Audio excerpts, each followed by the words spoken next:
dan akan sangat berbahaya jika sang pangeran ingin kembali ke sana. Darion lalu membawa Pangeran Arslan pergi menemui temannya yang bernama Narsus untuk meminta bantuan. Narsus sendiri adalah seorang ahli strategi, yang dulunya bekerja sebagai penasehat bagi Raja Andragoras. Tapi karena suatu alasan, sang raja mengusirnya dari istana, dan saat ini ia sedang menghabiskan waktunya dengan membaca dan melukis di sebuah tempat terpencil di pegunungan. Baru saja sampai di dalam hutan, seseorang tiba-tiba menyerang mereka untuk memberikan peringatan. Tapi setelah Darion memperkenalkan siapa dirinya, seorang pemuda bernama Elam, yang merupakan pelayan Narsus pun langsung meminta maaf pada mereka. Karena Elam dan Darion sebelumnya sudah saling mengenal satu sama lain.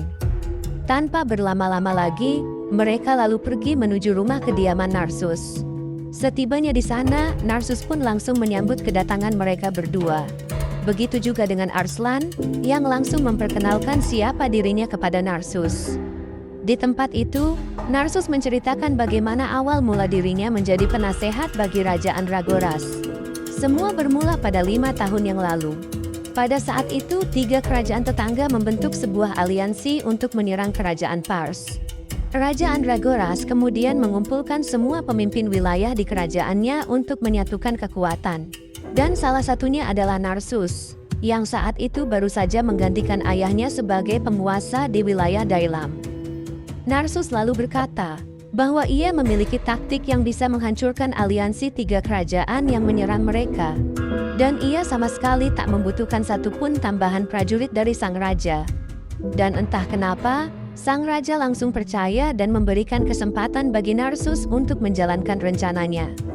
Narsus lalu kembali ke Dailam 3 hari kemudian, dan segera membuat keputusan yang mengejutkan dengan membebaskan para tahanan perang dan juga para budak.